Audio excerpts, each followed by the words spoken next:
Good morning, good afternoon, or good evening, depending on where you're watching. Welcome to another edition of Crime Time with DutyRon from the mobile. This is the car version of Crime Time with DutyRon. If you like all things true crime related from a police perspective, please consider hitting the subscribe button, hit that notification bell, so you will get all things DutyRon when I go live or upload a new video. Hey, today, guys, I was just listening to some of the headlines from WFLA.com, and it looks like through Brian Laundrie's attorney, they confirmed that he did, in fact, take a trip August 17th to the 23rd out of Salt Lake City, Utah, and went back to Florida. Now, I want to credit everybody who has been following this case with most of you have been talking about this for a while, but because it was never confirmed, I chose not to speak about it because just in case it wasn't true. So we have confirmation from Brian Laundrie's attorney that, in fact, he took a trip from Salt Lake City, Utah, back to Florida, and then returned on the 23rd. That's 6 whole days. It's mind-blowing. There's so much now more to talk about. People are saying on, I saw WFLA now, the reporters were saying, well, Gabby's in the van or out in the wilderness. I believe she went to a hotel, and I believe that her dad did send her Uber Eats. So I don't think she was out there on her own, but we don't know for sure. And so I'm going to definitely look into that. But this gives me and Ed Wallace and all of the investigative team here on Crime Time with DutyRon, this gives us a lot of variables, and there's a lot of things to talk about. I also want to talk about Gabby, Brian Laundrie's sister, Cassie Laundrie, coming out and confronting the protesters on her front lawn. We learned a lot from Cassie Laundrie about the last conversation, the last meeting was in that camping trip at Fort DeSoto on September 6th. How was there not a conversation amongst Cassie and Brian Laundrie's parents about where is Gabby Petito? And we now know that she was already deceased at that time. So this is mind-blowing, a lot of extra information. I felt that I was going to come live to talk to you guys about this. I'm going to try to get together and gather up all the information and have a conversation with you guys about this in a future live stream. I don't know if I'm going to be able to jump on tonight. I'm going to do the best that I can. Hello, Jen Lowe. Good to see you, Boxing MMA. How and why did they not talk about it, Kelly? But we don't know if, in fact, there was a conversation. We don't know if his parents were asking him and he was giving them some bullcrap excuse. You know, I'm feeling pretty good. I'm feeling good. Thank you so much for asking. Hey, Free Spirit Prepping News. Good to see you. Thank you for joining. Hi, Tani. So, again, I have reached out to my good friend Dan Ribicoff with the Steve Wilco Show. I asked him to look at some of these interviews with Cassie Laundrie, some of the interviews with the car stop that we know we saw from August 12th. But look, August 12th, and then 6 days later, August 12th, 13th, 14th, 15th, 16th, 17th. So five or so days later, Brian Laundrie decides that he's going to get on a plane out of Salt Lake City and leave his girlfriend behind and fly back to Florida. What did Gabby Petito do? Did she call her mom? Did she call her dad? Did she tell them everything was okay? You know, sometimes kids don't want to let their parents know that things are failing. So this is just a bit of speculation.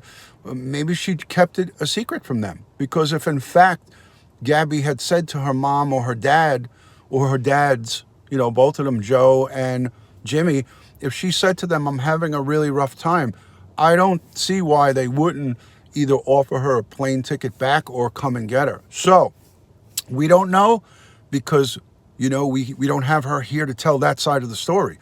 But if in fact there was communication, whatever the communication was between Gabby and her parents, the FBI already knows about it.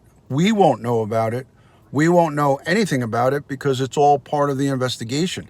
But Cassie Laundrie coming out with her husband on their front lawn, and Cassie telling the protesters that their kids are scared. Her kids are inside the house and they're scared. Yes, it's an uncomfortable thing to have protesters out on your front lawn demanding answers. And it isn't fair for those kids because the kids didn't do anything. Her family, she just happens to be, her brother happens to be an alleged murderer.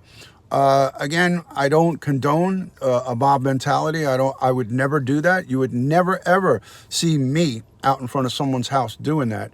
If I was going to protest, I would go to a park down the street, or I would go a distance away from the house and hold up my signs. But I would never encroach on someone's living area. Even if you're in the street, it's still public. And if you're in the street and causing public alarm, that constitutes disorderly conduct. So, again, I don't condone it. I would never ask someone to do that. I don't think that it's the right thing to do. If you want to question these parents, or if you want to have a protest, do it in a park, do it somewhere where you can get your message across, or where they have to drive by on their way out of their development or their neighborhood and they'll see it. There's no reason to terrorize innocent people. Their children and the folks who are not involved in it are not responsible for the actions of Brian Laundrie. Thank you so much, Police Off the Cuff, for the super chat. Again, that's just my opinion, folks. Some people might see it a different way, but I do not see anything beneficial to that. I feel like that makes the people who are doing that, puts them in, it takes them from what they're trying to accomplish, which is up here, a good thing. They're trying to accomplish a good thing by protesting, but it brings it down a notch when you're interfering and encroaching on private property and making their children afraid. It's not a good look. That's all I'll say. Bullying and harassment is never a good look, no matter how it is doled out, no matter how it's hashed out. It's never a good look. There's no justification for that. Again, we have a lot to talk about. Brian Laundrie, it's confirmed now that he took a trip on a plane, which we never got confirmation, but his own attorney put out that he got on a plane August 17th. Now, I was watching WFLA Now, and they had September 17th on there, and that everybody was going crazy. August 17th to August 23rd, and he took a flight back after August 23rd, and then the rest we know how that is unfolded. So this is tightening up the timeline considerably. It's given us a little bit of a better view of the timeline. We have unanswered questions that we may never get answers to, like why would a family, why in anybody's name would the Laundrie family say, okay, son, I know you just embarked on a countrywide trip in your van with Gabby, and you didn't return with her. Let's go on a family camping and a family outing. We'll take pictures of you with your nephews in the trees, and we'll make like it's all nice and everything's hunky-dory. No normal family does that.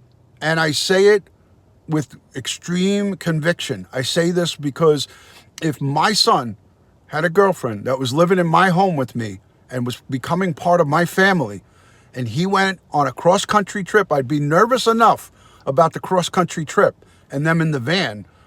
But if he freaking returns home without the girlfriend, I would be like, son, where the F is Gabby? Where is she? What happened? And these parents didn't reach out to the Petitos. They didn't reach out to the Schmidts. Nicole Schmidt, Gabby's mother, never got a phone call. Joe, who lives down in Florida, never got a courtesy call from the Laundries. Jimmy Schmidt never got a phone call from them. What the F is that?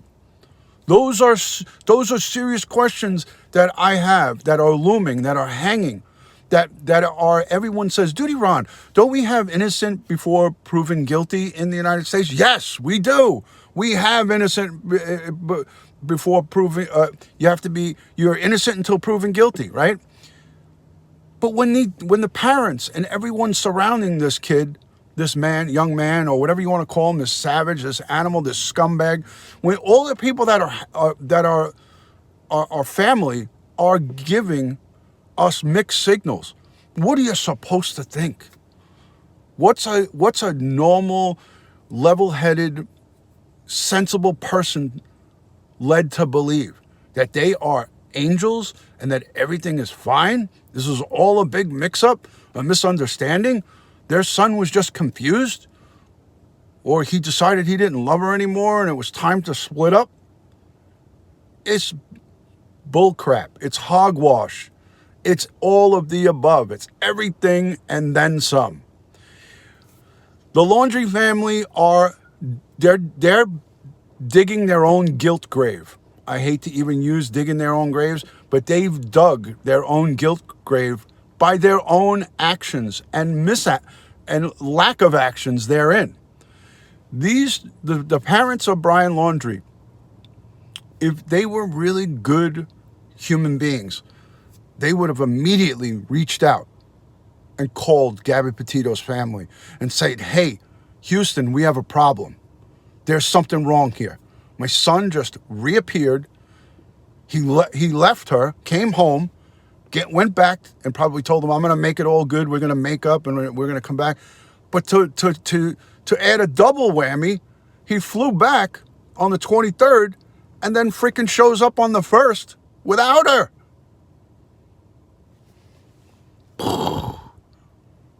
Ridiculous. Let me know in the chat if I'm off base here by let me know if you agree with me by putting a 1 in the chat. If you disagree with what I'm saying, put a 2, and don't be afraid to voice your opinion. Put a 1 in the chat if what I'm saying is pretty much up the right alley. I mean, I think I have a pretty good common level-headed thought process on this thing.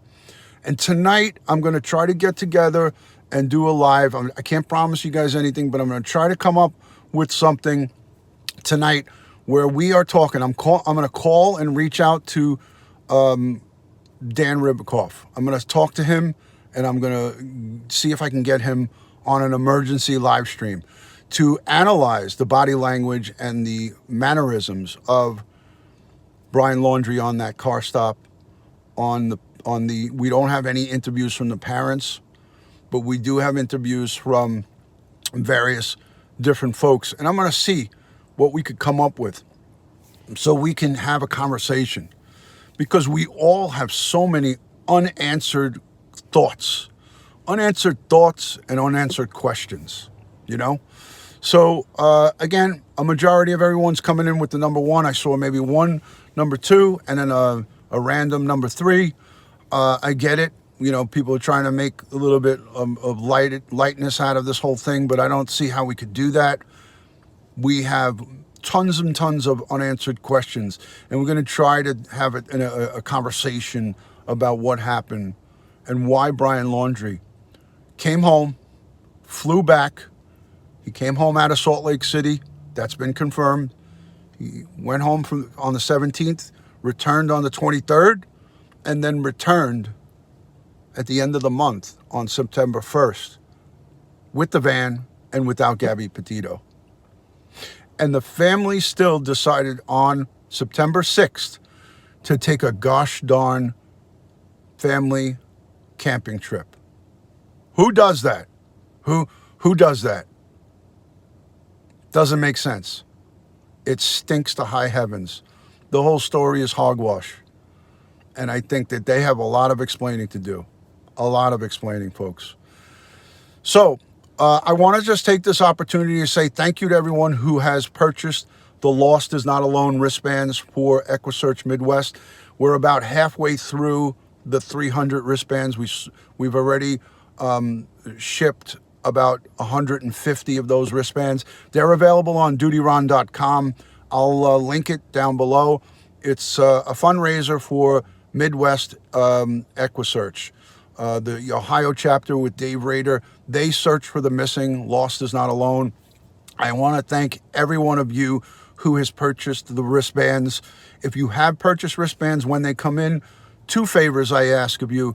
2 favors if you purchase the wristbands. Number 1, let me know that you received them when you get them. And number 2, send me a selfie of you wearing the wristband, because what I plan to do is, as my way of saying thanks to you guys, I am going to do a live stream, and during the live stream, after it's all over, when the fundraiser is done, I am going to highlight some of the folks who contributed and bought the wristbands and helped to send a generous funding and a generous donation to Midwest EquiSearch. I'm going to take those selfie pictures. If you don't want to show your face, just show your wrist with the band on, with the Lost Is Not Alone or Midwest EquiSearch, and I'm going to highlight and say thank you to each and every one of you. And for those of you who can't afford to buy those wristbands, we are going to be thanking you as well. It doesn't matter if you could financially contribute to it and buy them or not.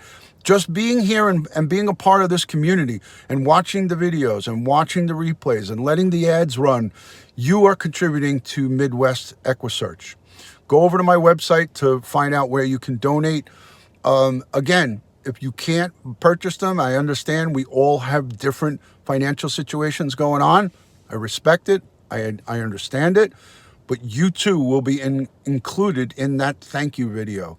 It won't just be about the folks who bought the wristbands. It's going to be about everyone who's here, is here in this community. The people who leave comments down below and also engage in the chat.